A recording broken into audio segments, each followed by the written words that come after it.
Calicut university തിരഞ്ഞെടുപ്പ് നാളെ നടക്കാനിരിക്കെ vote ചോരുമോ എന്ന ആശങ്കയിലാണ് MSF. ചെയർമാൻ സ്ഥാനം MSFിന് വിട്ടു നൽകിയതിൽ KSUവിൽ ഇപ്പോഴും അതൃപ്തിയുണ്ട്. ജനറൽ സീറ്റിൽ KSUവിന് ഒരു സീറ്റ് മാത്രമാണ് കിട്ടിയത്. VS രഞ്ജിത്ത് വിവരങ്ങൾ നൽകും. രഞ്ജിത്ത്, ഇപ്പോൾ ഒടുവിൽ MSFിന് വഴങ്ങുകയായിരുന്നു KSU. പക്ഷേ വോട്ടെടുപ്പിന്റെ കാര്യം വരുമ്പോഴേക്കും കാര്യങ്ങൾ മറിഞ്ഞേക്കും എന്നുള്ള ആശങ്കയാണോ MSFിന്?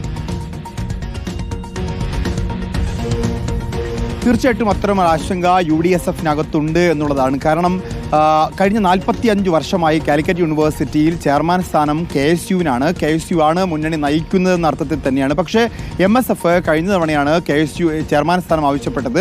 കഴിഞ്ഞ തവണ കൊടുത്തില്ല, ഇത്തവണ കൊടുക്കാമെന്നൊരു ഉറപ്പ് കൊടുത്തു. ഇത്തവണയും KSU ചെയർമാൻ സ്ഥാനം വിട്ടുകൊടുക്കാൻ തയ്യാറായിരുന്നില്ല. പിന്നീട് MSF ആ സ്ഥാനത്തേക്ക് നോമിനേഷൻ കൊടുക്കുകയും വലിയ സമ്മർദ്ദങ്ങൾ ഉണ്ടാക്കുകയും ചെയ്തു. MSFിനാണ് ഭൂരിപക്ഷം ഉള്ളത് എന്നുള്ള അവകാശവാദം MSFിനുണ്ട്. അങ്ങനെ ഒടുവിൽ ലീഗ് നേതൃത്വം പോലും വഴങ്ങാത്ത ഘട്ടത്തിലാണ് പ്രതിപക്ഷ നേതാവ് ഇടപെട്ട് KSUവിനെ കൊണ്ട് ചെയർമാൻ സ്ഥാനം മരവിപ്പിക്കാൻ, നോമിനേഷൻ മരവിപ്പിക്കാൻ തീരുമാനിക്കുകയും ചെയർമാൻ സ്ഥാനം MSFിന് വിട്ടുകൊടുക്കാനും തീരുമാനിച്ചത്. ഈ ഘട്ടത്തിൽ MSFിനായിരിക്കും കൂടുതൽ ജനറൽ സീറ്റ് ഉണ്ടായിരിക്കുക. 5 ജനറൽ സീറ്റിൽ 4 MSFിനായിരിക്കും. അപ്പോൾ പൂർണ്ണമായിട്ടുള്ള ഒരു വഴങ്ങിക്കൊടുക്കൽ MSFിന് വേണ്ടി വന്നതുകൊണ്ട് അത് KSUവിൽ വലിയ അതിർത്തി ഉണ്ടാക്കിയിട്ടുണ്ട്. KSUവിൻ്റെ നേതൃത്വം, മുന്നണി നേതൃത്വം KSUവിന് നഷ്ടപ്പെട്ട സാഹചര്യമൊക്കെ ഉണ്ട്.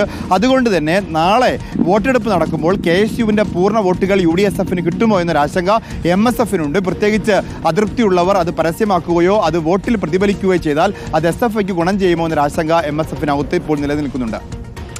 ശരി, VS രഞ്ജിത്താണ് വിവരങ്ങൾ നൽകിയത്.